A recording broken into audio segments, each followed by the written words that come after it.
salam sejahtera buat kita semua. Saya mahasiswa dari Polbang Tani Medan atas nama Gerhard Cahyono Hutapea dengan NIRM 010122 Pada kesempatan ini saya berdiri di sini ingin membuat video penyuluhan pertanian dengan judul pengendalian hama keong emas untuk tanaman padi.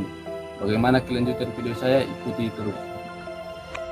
Di sini saya atas nama Gerhard Hutapea dari kampus Polbang Tani Medan. Saya akan melakukan penyuluhan pertanian kepada Bapak Ibu yang ada di Kecamatan Halim Saran ini. Baik, materi yang saya sampaikan pada pagi hari ini adalah bagaimana cara kita mengendalikan hama keong emas pada tanaman padi.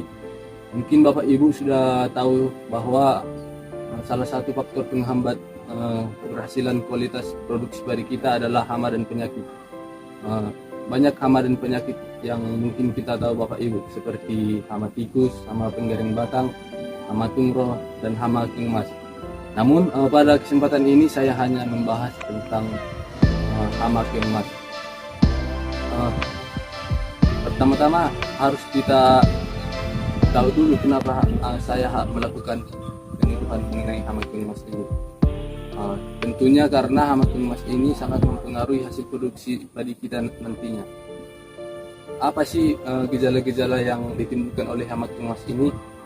Jadi gejala yang ditimbulkannya itu seperti hilangnya bibit padi.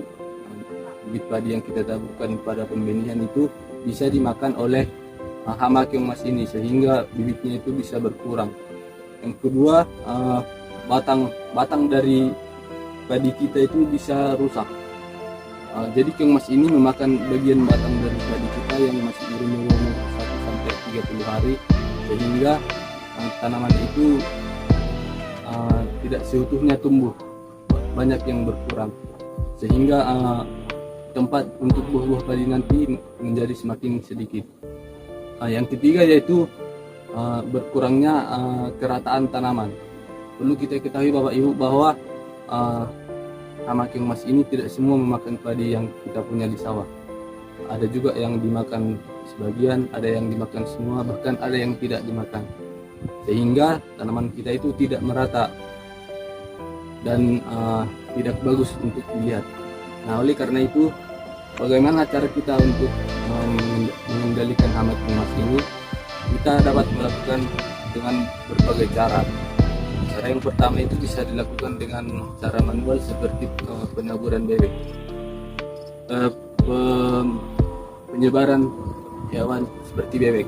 Jadi pada saat kita selesai panen, hama bebek ini kita lepaskan di sekitar areal pertanaman karena bebek itu memakan hama keong emas, sehingga pada saat kita nanti menanam padi itu hama keong emas itu sudah berkurang dimakani oleh bebek tadi. Yang kedua, caranya yaitu dengan pemungutan. Jadi kita memungut seluruh keong emas itu sebelum penanaman padi sehingga bisa berkurang walaupun tidak seutuhnya bila dilakukan dengan pemungutan. Yaitu yang ketiga, dengan penggunaan umpan. Umpan itu dapat dilakukan seperti penaburan daun-daunan agar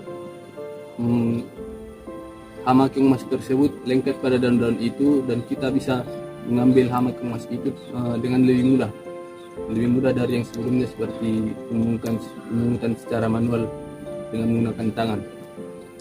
Yang ketiga yaitu dengan pengolahan air. Seperti kita ketahui bahwa keong emas itu lebih suka dengan air yang tergenang. Oleh karena itu kita harus bisa memperbaiki pengeringan maupun pengairan dalam sawah kita tetap stabil agar hama keong emas ini tidak cepat pertumbuhan di dalam sawah kita. Baik, cara berikutnya yang bisa kita lakukan untuk mengendalikan hama keong emas ini yaitu dengan menggunakan tanaman beracun. Tanaman beracun itu seperti Monocoria vaginalis, daun tembakau, dan daun kalamansi. Jadi daun-daun tersebut kita tebarkan di sekitar sawah kita, sehingga jika keong emas nanti memakannya, keong emas itu akan mati. Kemudian yang selanjutnya yang perlu kita lakukan yaitu dengan memperbaiki saluran air. Seperti yang kita ketahui bahwa di dalam sawah itu air yang dari atas sawah kita bisa mengalir ke sawah kita. Jadi kemas itu mengalir melalui saluran-saluran air itu dan bisa masuk ke sawah kita. Oleh karena itu di dalam saluran itu tempat masuknya air dari sawah yang lain atau dari saluran got itu, kita melakukan saringan agar hama kemas itu tidak bisa masuk, agar hama kemas terhambat di saringan tersebut, sehingga munculnya hama kemas ini akan tidak berkembang secara besar. Baik, demikianlah materi penyuluhan yang bisa saya sampaikan kepada Bapak dan Ibu sekalian. Jika ada yang mau ditanyakan, saya persilakan.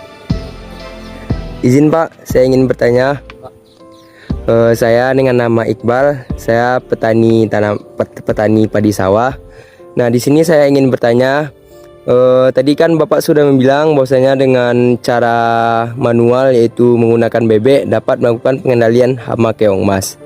Apakah tidak ada Pak cara yang lebih praktis seperti penggunaan bahan kimia terhadap pengendalian hama keong emas? Terima kasih. Baik, terima kasih kepada Pak Iqbal yang telah bertanya kepada saya. Ini saya akan mencoba menjawab. Jadi mungkin saya tadi tidak menjelaskan bagaimana cara menggunakan kimia yang lebih praktis untuk memberantas hama keong emas ini. Sebenarnya bisa dengan cara melakukan pestisida yang mengandung niklosamida. Jadi ini adalah pestisida khusus untuk keong emas. Jadi Bapak Ibu nanti bisa mencarinya di toko-toko terdekat di sini. Jadi Bapak cari nanti yang kadar racunnya itu aman untuk manusia dan untuk lingkungan sawah sekitar Bapak Ibu sekalian. Jadi pestisida tersebut bisa memberantas hama keong emas secara cepat. Baik, jika tidak ada lagi pertanyaan dari Bapak Ibu sekalian, demikianlah materi penyuluhan yang bisa saya sampaikan pada kesempatan ini. Semoga Bapak Ibu sekalian bisa menerapkan bagaimana cara mengendalikan hama keong emas ini agar hasil produksi pertanian padi yang Bapak Ibu miliki bisa meningkat. Sebelum saya tutup, saya sudah membawa brosur di sini agar bisa Bapak Ibu baca dan dipahami. Terima kasih Pak. Sama-sama Pak. Baik, saya tutup. Sekianlah kegiatan penyuluhan yang dapat saya lakukan pada kesempatan ini. Saya mengucapkan terima kasih kepada Bapak Ibu sekalian atas perhatiannya. Terima kasih.